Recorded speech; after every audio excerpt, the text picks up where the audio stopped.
Ya hemos visto anteriormente las medidas de asociación para las variables cualitativas y cuando comparo una variable cualitativa con una cuantitativa. Ahora nos queda el caso cuando vamos a comparar variables cuantitativas. Ya habíamos visto anteriormente que podemos usar el gráfico de dispersión de puntos para poder comparar el comportamiento de dos variables cuantitativas. Ya habíamos hablado de que los patrones podían ser mostrar que a medida que una variable aumenta, la otra también aumenta, cosa que se corresponde con el concepto de correlación positiva, o en sentido contrario, cuando al aumentar una variable la otra disminuye, que sería correlación negativa. En este caso que estamos viendo acá, tenemos la nota, tenemos las horas de estudio y vemos que el patrón aproximadamente parece mostrar que los datos muestran una correlación positiva.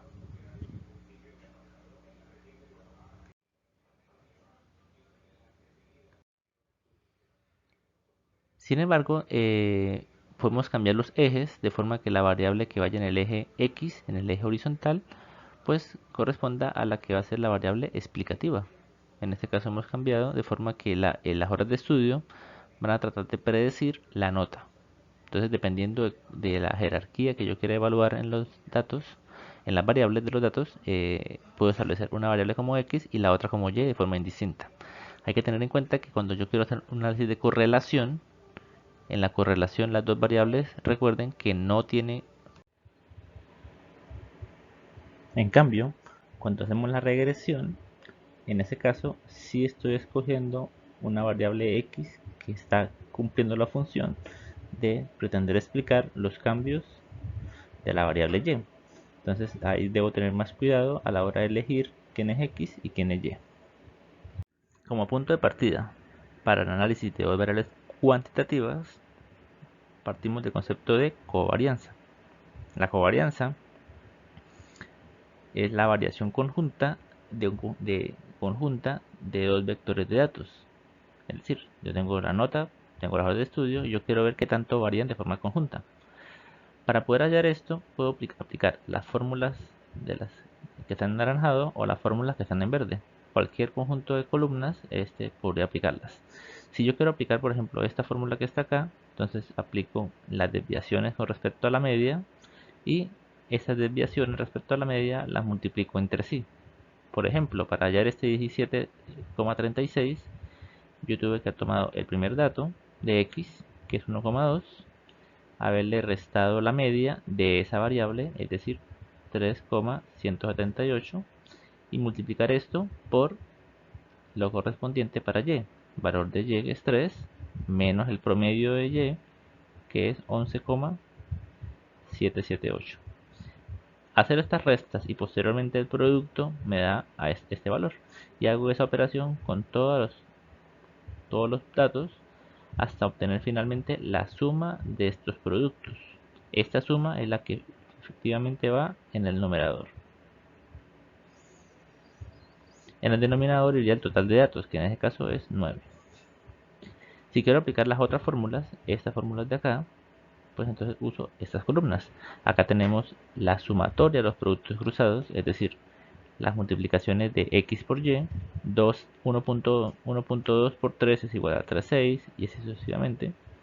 Tengo la suma de esos números, esa suma, 365,6, la divido entre 9, que es el total de datos, y a eso le resto el producto entre los promedios, o sea, 3,178 por 11,7.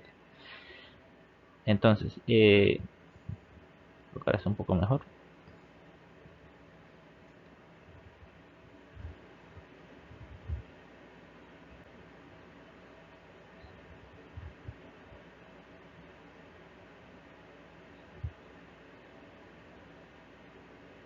Mucho mejor.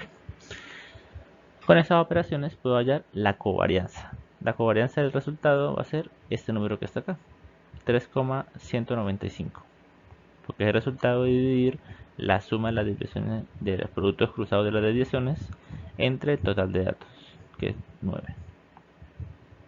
¿Cuál es el problema de la covarianza? La covarianza tiene el problema de que sus valores pueden ser desde menos infinito hasta infinito positivo. Es decir, cualquier número puede ser resultado de en medio de la covarianza. Esto hace que sea imposible con la covarianza hacer interpretaciones de si es fuerte o es débil la comparación entre la relación entre dos variables. No puedo saberlo fácilmente, ni tampoco puedo hacer comparaciones.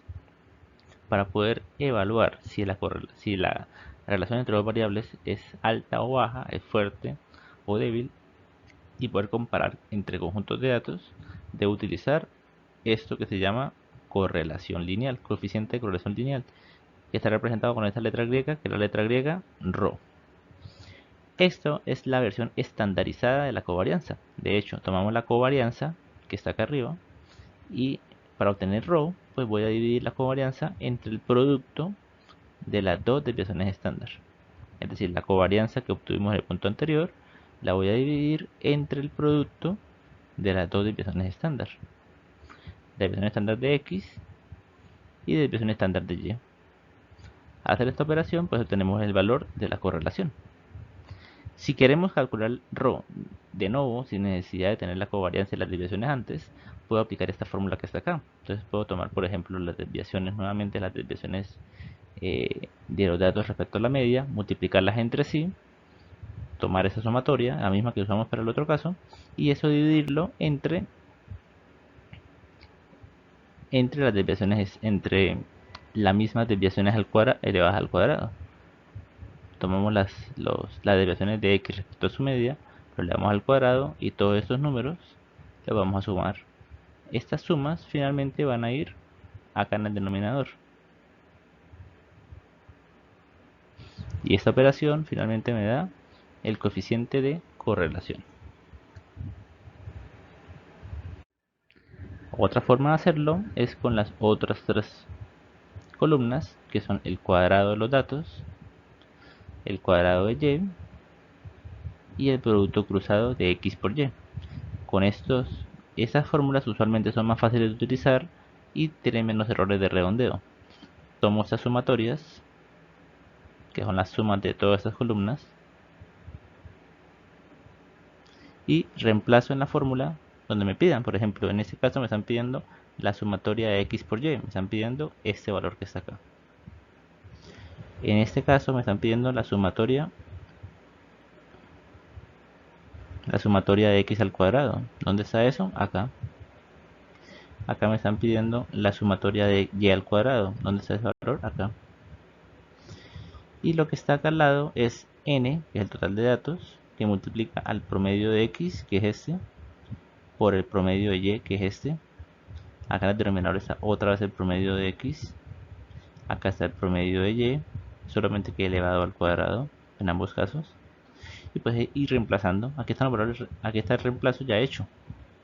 Pueden corroborarlo y se dan cuenta que lo que están pidiendo en cada momento de la fórmula está representado en este reemplazo.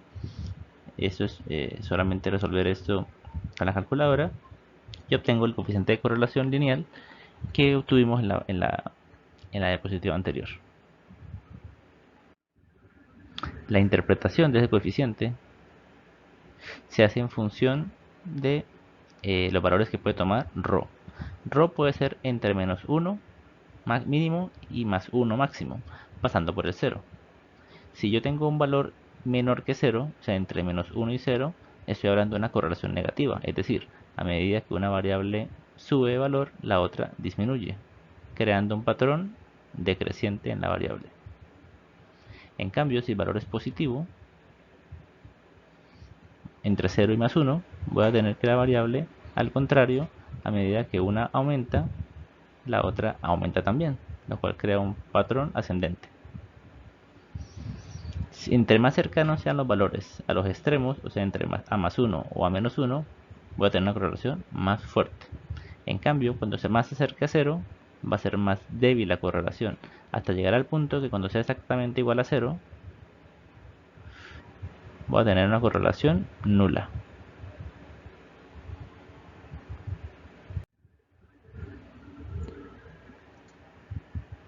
Otra forma de representar la asociación entre dos variables es mediante la ecuación de regresión lineal. esta ecuación, a diferencia de la correlación, sí me está tratando de explicar una variable en función de la otra, o sea, es una medida de asociación direccional. En este caso tengo una variable que tiene la labor de ser explicativa, y a través de este coeficiente, que se llama coeficiente de la pendiente, vamos a expresar el efecto que tiene x sobre los valores de y. Específicamente es el efecto de los cambios de la variable x sobre los cambios de la variable y. Entonces, este coeficiente me va a mediar y me va a cuantificar qué tanto afecta x los cambios de la variable y. Entonces, la variable y es la variable explicada a través de la variable explicativa, que es la variable x.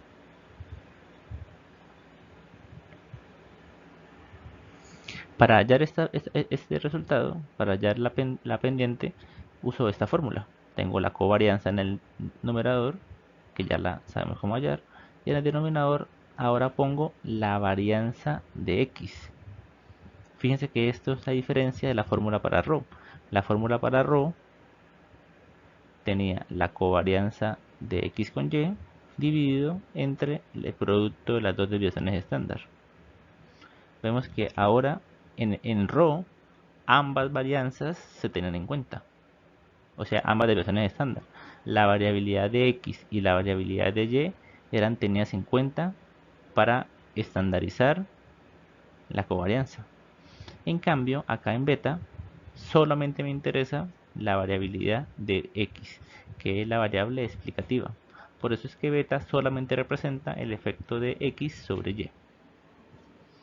El otro coeficiente necesario para la ecuación de regresión lineal, que es una ecuación, y por ser una ecuación, pues se puede representar en un gráfico, como una función.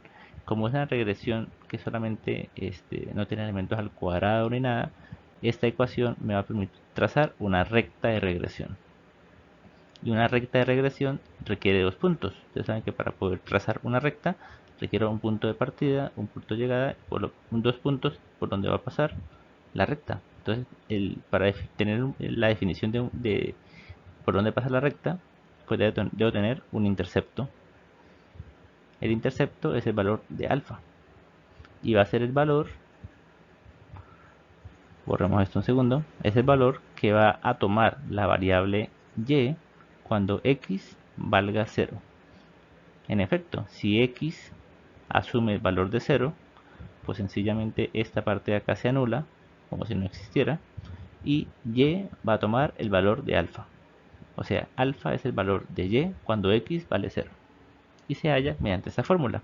Hallo primero la pendiente, el valor que me haga lo reemplazo en beta, en esta otra fórmula, y uso el promedio de y y el promedio de x reemplazándolos para poder hallar el coeficiente del intercepto de la recta de regresión lineal.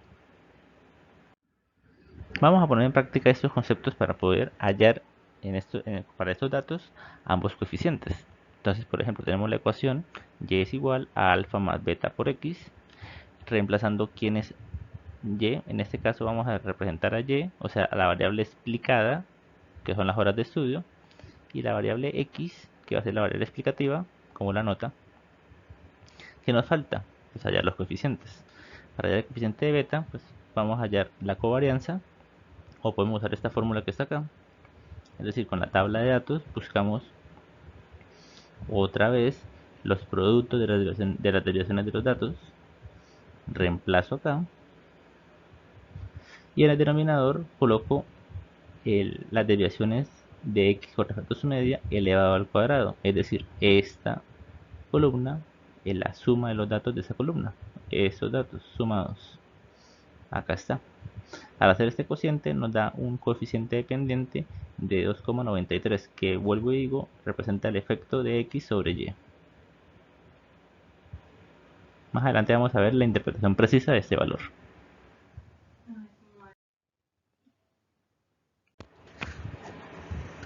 Otra forma de hallar los coeficientes de regresión sería utilizando estas fórmulas alternativas: cuadrado de x, cuadrado de y y producto cruzado.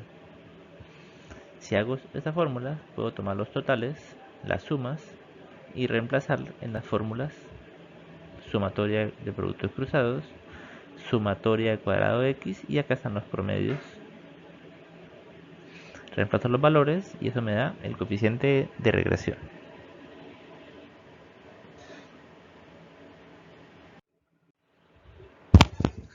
Entonces, teniendo los elementos anteriores, ya tenemos el valor de beta. Ya podemos hallar el intercepto mediante la fórmula.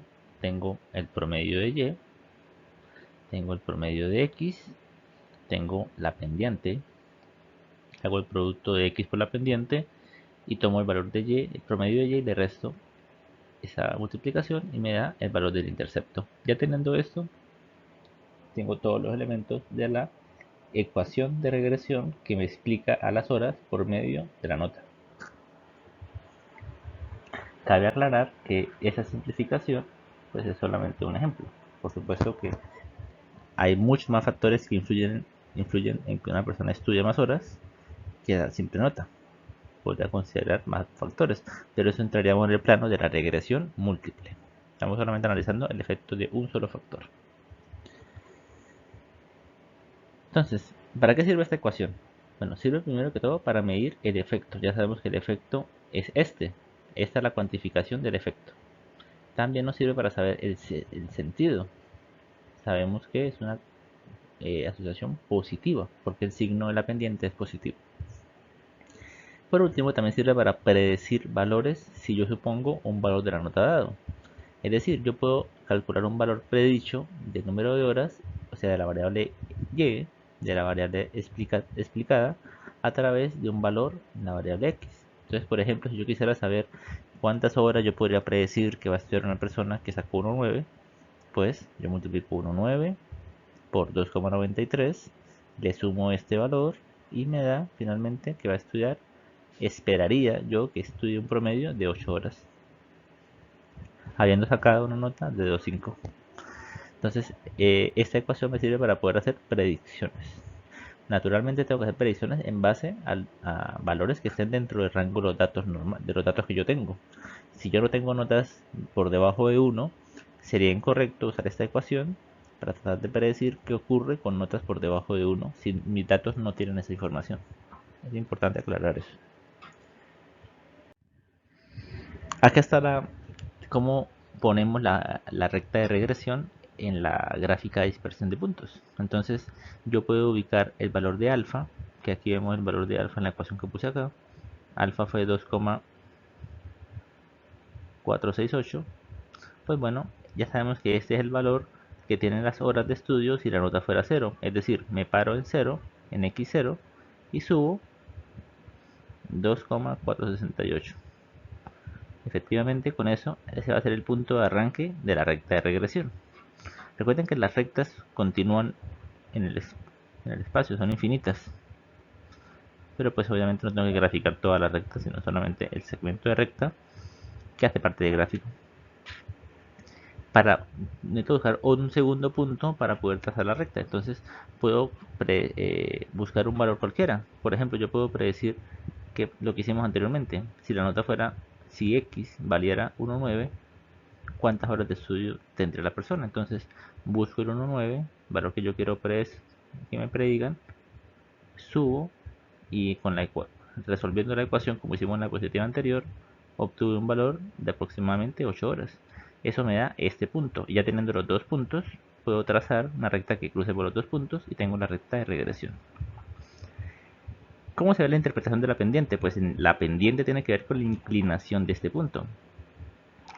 Con cada unidad de nota que yo suba, cuántas unidades en Y sube las horas de estudio. Entonces, esto es lo que significa el coeficiente beta. Por cada aumento de una unidad de la variable que esté en el eje X, cuántas unidades aumenta o disminuye si fuera negativo la variable que está en el eje Y. Naturalmente, entre más grande sea beta, pues más empinada va a ser la pendiente. Si yo tuviera, por ejemplo, que por cada nota subiera no 2,93, si lo subiera 5, pues vamos a tener mucho más grande y va a ser la pendiente mucho más empinada. Al contrario, si yo tuviera que por cada unidad de nota solamente subiera media hora, pues voy a tener un efecto mucho más pequeño y una pendiente mucho más acostada. Si la pendiente fuera cero, o sea, si beta fuera cero, tendría un caso, me borro este desorden un segundo, si yo tuviera una pendiente beta igual a cero, ya, este, ¿qué pasaría? Pues tendría algo parecido a esto, en el cual el eje, perdón por mi rectitud, mi, la recta de regresión sería paralela al eje X, es decir, no habría ningún efecto al aumentar una unidad la variable X, no va a haber ningún cambio en el eje vertical, lo que implica un beta de cero. Si al contrario yo tuviera un beta negativo, vamos a tener un efecto decreciente, es decir, a medida que aumenta la variable en el eje X, disminuye el valor del eje Y. Esto se produce cuando tenga un beta menor que cero.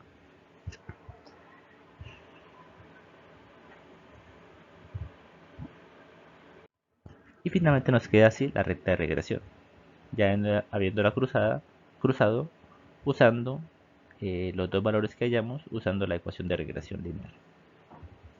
Esta es la recta de regresión que tuviéramos para los datos de nota y horas de estudio, teniendo la nota como variable explicativa y las horas de estudio como variable explicada. Yo perfectamente podría invertir la relación. Si yo quiero cambiar de papel, ahora va a ser, nota va a ser Y, o sea, la nota va a ser la explicada y las horas de estudio va a ser X, es decir, la explicativa, pues ambos intercambian sus roles y eso va a causar que ahora la suma de las horas de estudio al cuadrado sea lo que vaya en esta parte de la ecuación y sea el promedio de las horas de estudio lo que vaya en donde diga X. Eso cambia, por supuesto, el valor de la pendiente y cambia también el valor del intercepto, porque si cambia la pendiente, ahora acaban diferentes variables, por lo tanto, el intercepto también me va a cambiar y la ecuación de regresión va a ser diferente, que va a ser, por supuesto, también diferente la recta de regresión. Ahora los valores, la ecuación de regresión hace lo contrario que hacía la anterior. Ahora, para un número de horas que yo quiero fijar, la ecuación me va a predecir un valor de la nota. Entonces, por ejemplo, si yo quiero saber si estudiando 10 horas por semana, ¿cuánto sacaría? Pues esta ecuación, suponiendo que esta ecuación es correcta, obtendría en promedio, se esperaría que obtuviera una nota de 3. Y eso lo podemos ver también si yo lo tomo acá. Si yo quiero estudiar, si yo estudio 10 horas, pues proyecto acá en el eje que el valor sería aproximadamente 3. Si yo estudiara, por ejemplo, 20 horas, yo esperaría más o menos un valor cercano a 4. Y así para cada valor. O sea, la recta de regresión no es más que un continuo de los diferentes valores predichos de la variable y dado cualquier tipo de valor de x. En el desafío les presenté que había otra coeficiente de correlación diferente. Esta correlación no es lineal. Fíjense que la correlación de Pearson dice correlación lineal. Acá es correlación por rangos. Es una técnica no paramétrica, también se llama coeficiente de Spearman, y me va a permitir comparar la correlación entre dos variables cuantitativas con la ventaja que también se puede aplicar para datos cualitativos ordinales, porque lo que requiere es tener un ordenamiento de los datos. Vamos a ver cómo funciona esta técnica. Entonces yo tengo los datos de X y Y, como ya tenemos acostumbrado a ver, y vamos a asignarle los rangos, es decir, qué posición ocupa cada uno de los datos dentro de esos números. O sea, cuál es el primer dato, o sea, el menor de todos, cuál es el segundo, cuál es el tercero, cuál es el cuarto, cuál es el quinto, cuál es el sexto, el séptimo, el octavo y el noveno. Noten que estos datos de acá están empatados. Este es el quinto y este es el sexto. La regla de la correlación de Spearman para esos empates involucra que hago un promedio entre estos dos valores. Un promedio me da 5,5, por lo tanto le asigno un rango de 5,5 a los dos números. Si hubiera un empate de tres términos, pues haría un promedio también de los rangos correspondientes a esos tres términos. Esto es importante para poder hacer esa corrección. si no el valor va a estar sesgado. También asigno los rangos para la variable y. Tomo el dato más pequeño, 1, el menor, el segundo menor, el tercero menor, el cuarto menor, el quinto menor, el sexto menor, acá está, el séptimo, el octavo y el noveno. Teniendo estos rangos, este ordenamiento, ya puedo aplicar la diferencia de rangos, es decir, restar el rango de x menos el rango de y. 1 menos 1, 0, 2 menos 2, 0, 3 menos 7 menos 4, y así para todos los rangos de x y de y. ¿Qué le hago a estas restas? Las elevo al cuadrado. Entonces tomo los datos de las diferencias elevadas al cuadrado, las sumo, como hemos hecho también varias veces en este curso, y esa suma la vamos a reemplazar en esta fórmula. Esta es la fórmula del coeficiente de correlación de Spearman. Acá es reemplazar, pues tengo 6 que multiplica a esa sumatoria y eso lo divido entre 9 que multiplica a 9 al cuadrado menos 1. Haciendo esta operación, la pueden verificar en sus casas, pueden ver que esto da 0,4208. Esto se interpreta de la misma manera como se interpreta el coeficiente de correlación, es decir, el valor máximo de Spearman va a ser más 1, el valor mínimo va a ser menos 1, el valor intermedio va a ser 0, en el cual la correlación nula pues corresponde a 0.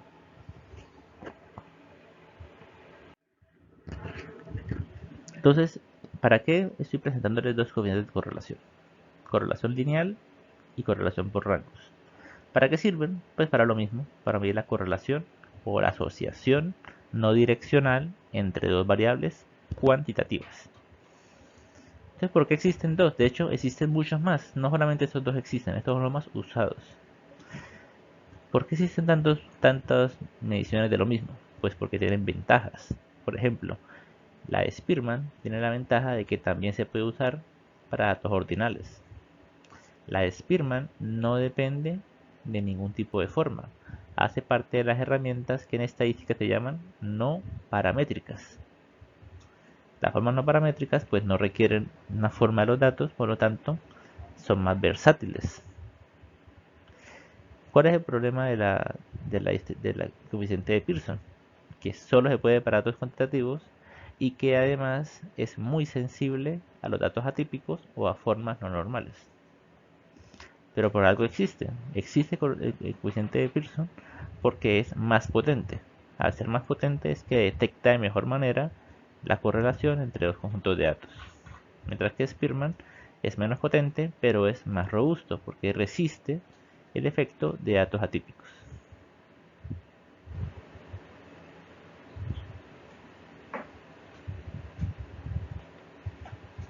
Por lo tanto, ¿cuándo elijo uno y cuándo elijo el otro?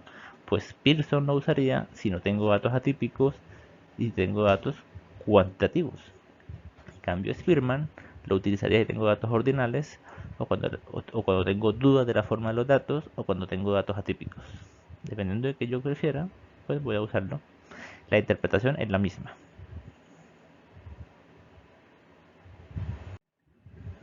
Como ejercicio, vamos a poner una variable más, la edad. Vamos a hallar los coeficientes de una ecuación de regresión que explique la nota por medio de la edad. Es decir, yo quiero que la nota sea la variable x y la edad, que la nota sea la variable y, sea la variable explicada, y yo quiero explicarla a través de la edad. Nota variable y edad variable x. Después van a representar un gráfico de dispersión de puntos, estos datos de esa tabla, y van a trazar la recta de regresión hallada. Acá están las fórmulas. Les deseo mucha suerte y espero sus respuestas.